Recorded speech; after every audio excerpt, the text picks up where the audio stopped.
नमस्कार दोस्तों, हमारे YouTube चैनल पर आपका स्वागत है। आज हम ले रहे हैं कक्षा 9 की प्रश्नावली 1.1। उसका पहला सवाल है, क्या शून्य एक परिमेय संख्या है? क्या इसे आप P बटा Q के रूप में लिख सकते हैं, जहां P और Q पूर्णांक है, Q बराबर 0 है। तो आपको ये पूछ रहा है कि शून्य एक परिमेय संख्या है या नहीं है। तो हम यहाँ पर लिखेंगे शून्य एक परिमेय संख्या है। तो इसका उत्तर क्या लिखना है? हाँ, शून्य एक परिमेय संख्या है। हाँ, शून्य एक परिमेय संख्या है।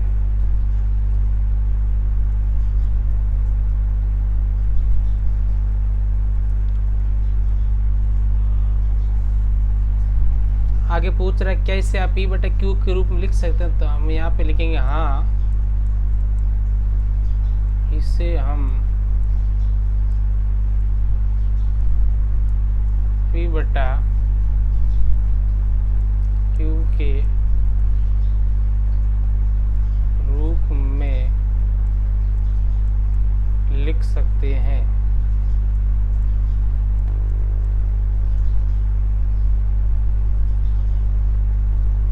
जहाँ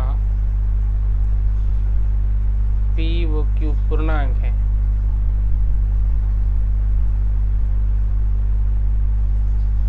जहाँ P व Q पूर्णांक है और Q बराबर नहीं है 0। ठीक है। क्या शून्य एक परिमेय संख्या? तो हमने बता दिया, हाँ शून्य एक परिमेय संख्या है। इसे हम P बटा Q के रूप में लिख सकते हैं। कैसे लिखेंगे? जैसे देखो उदाहरण के लिए 0 आना चाहिए। जैसे 0 बटा 1 लिख दो, 0 बटा 2 लिख दो, 0 बटा 3 लिख दो, 0 बटा 4 लिख दो। ये सभी क्या है? सभी परिमेय संख्याएं हैं। इन्हें हम परिमेय संख्या के रूप में लिख सकते हैं। देखो 0 बटा 5 का उत्तर भी 0 आएगा, 0 बटा 3 का उत्तर भी 0 आएगा, 0 बटा 2 का उत्तर भी 0 आएगा, 0 बटा 1 का उत्तर भी 0 आया था। तो इससे हम P बटा Q के रूप में लिख सकते हैं। ये अपना क्या आ गया है? उत्तर आ गया। ठीक है दोस्तों, अगला क्वेश्चन देखो। 3 और 4 के बीच 6 परिमेय संख्याएं ज्ञात कीजिए। मैंने आपको लिखवाया था कि दो परिमेय संख्याओं के बीच अनंत परिमेय संख्याएं होती हैं। तो अब 3 और 4 के बीच में कितनी लानी है? 6 लानी है। तो ध्यान देना, इधर यहाँ पे हम लिख देंगे 3 बटे 1 और यहाँ पे लिखेंगे 4 बटे 1। हर दोनों का समान है, क्योंकि एक एक के लिए हमने दिया हुआ है नहीं, हर समान होने से बस 6 लानी है। तो इसको 7 बटे 7 से गुणा करना है और इसको भी 7 बटे 7 से गुणा करना है। जितनी परिमेय संख्या लानी है उससे जस्ट एक अधिक संख्या आप ले लो, कितनी भी ले सकते हो, कोई फर्क नहीं पड़ता है, लेकिन कम से कम एक अधिक तो लेनी ही है। तो ये ऊपर हो गए देखो 7 × 21 और नीचे 7 × 7 और 728 बटे 7। तो इन 21 और 28 के बीच में कितनी संख्याएं लानी है? 6 संख्या लानी है। तो देखो 21 बटे 7 के बाद में आएगी 22 बटे 7 1, 23 बटे 7, 24 बटे 7, 25 बटे 7, 26 बटे 7 और 27 बटे 7। ये देखो 6 संख्याएं आ गई जो 3 और 4 के बीच में। ठीक है दोस्तों, इसी प्रकार अगला सवाल देखिए कि 3 बटा 5 और 4 बटा 5 के बीच 5 परिमेय संख्या ज्ञात कीजिए। देखो इसमें भी हर समान है, 5 परिमेय संख्या लेनी है। तो एक तरफ हम लिख देंगे 3 बटे 5 और एक तरफ हम लिख देंगे 4 बटे 5। तो दोनों का हर समान है। जब हर समान हो तो जितनी संख्या लेनी है, 5 परिमेय लेनी, तो 6 बटा 6 से गुणा करेंगे। 6 बटा 6 से यहाँ पर भी और 6 बटे 6 पर यहाँ पर भी। अब गुणा कर दो, 6 3 18 हो गया, 5 संग 30 हो गए, 624 हो गए, 24 बटे 30 आ गए। तो 18 और 24 के बीच में 5 परिमेय संख्या। 18 के बाद में कौन सी आती है? 19 बटे 30, ये हो गई 1, फिर 20 बटे 30, फिर 21 बटे 30, फिर 22 बटे 30,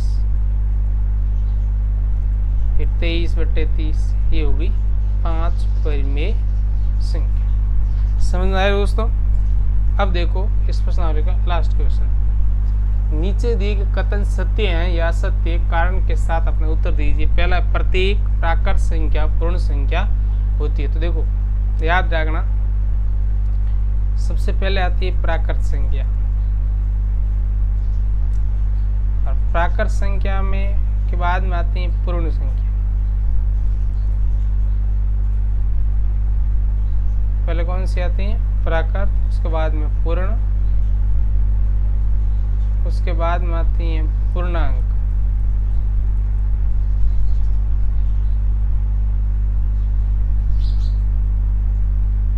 फिर आती है परिमेय संख्या।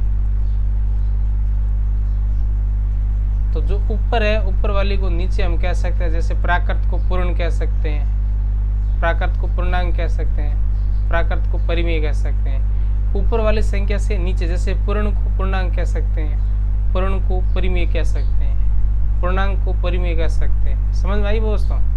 जैसे ऊपर वाली संख्या को नीचे वाली संख्या हम कह सकते हैं, प्राकृत को पूर्ण कह सकते हैं, प्राकृत को पूर्णांक कह सकते हैं, प्राकृत को परिमेय कह सकते हैं। ठीक है। दूसरा, पूर्ण को पूर्णांक कह सकते हैं, पूर्ण को परिमेय कह सकते हैं। इसी प्रकार तीसरी पूर्णांक संख्या, पूर्णांक को हम परिमेय संख्या कह सकते हैं। लेकिन उल्टा फिर ऊपर, जैसे पूर्ण को हम पूर्णांक प्राकृत नहीं कह सकते, पूर्णांक को पूर्ण नहीं कह सकते, पूर्णांक को प्राकृत नहीं कह सके, परिमेय को हम प्राकृत नहीं कह सकते, परिमेय को पूर्ण संख्या नहीं कह सकते। ठीक है। अब देखो पहला सवाल, प्राकृत संख्या एक पूर्ण है। देखो ऊपर वाली संख्या है, फिर नीचे वाली संख्या आई है। प्राकृत संख्या एक पूर्ण संख्या है, तो इस पहले का क्या उत्तर होगा? कथन सत्य है, क्योंकि प्रत्येक प्राकृत संख्या एक पूर्ण संख्या होती है। अब दूसरा देखो, प्रत्येक पूर्णांक, अब देखो नीचे वाली संख्या पहले आ गई और ऊपर वाली बाद में आई। देखो प्रत्येक पूर्णांक एक पूर्ण होता है, तो ये कथन होगा असत्य कथन। ये कथन क्या होगा? असत्य। तीसरा देखो, प्रत्येक परिमेय संख्या, अब देखो नीचे वाली संख्या पहले आ गई और उसके बाद में पूछ रहा है कि कौन सी संख्या पूर्ण, तो ये भी नहीं होगी। ठीक है दोस्तों, समझ में आया? एक बार वापस बता देता हूँ। देखो सबसे पहले आपको याद रखना है प्राकृत, फिर याद रखना है पूर्ण, फिर याद रखना है पूर्णांक, और फिर याद रखना है परिमेय।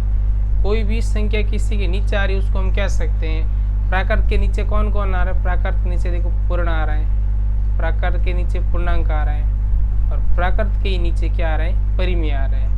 इसका मतलब क्या हुआ? इसका मतलब ये हुआ कि प्राकृत को हम पूर्ण कह सकते हैं, प्राकृत को पूर्णांक कह सकते हैं, प्राकृत को परिमेय कह सकते हैं। अगला देखो कि पूर्ण को पूर्णांक कह सकते हैं, बिल्कुल कह सकते, क्योंकि नीचे आ रहे हैं। पूर्ण को हम परिमेय कह सकते हैं, बिल्कुल।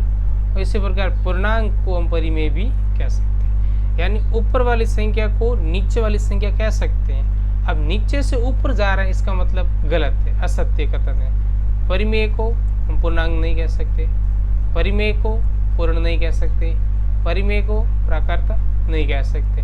तो तीसरे में क्या था? देख के परिमेय को पूर्ण कहते हैं, तो परिमेय को पूर्ण नहीं कहते। ठीक है दोस्तों, धन्यवाद।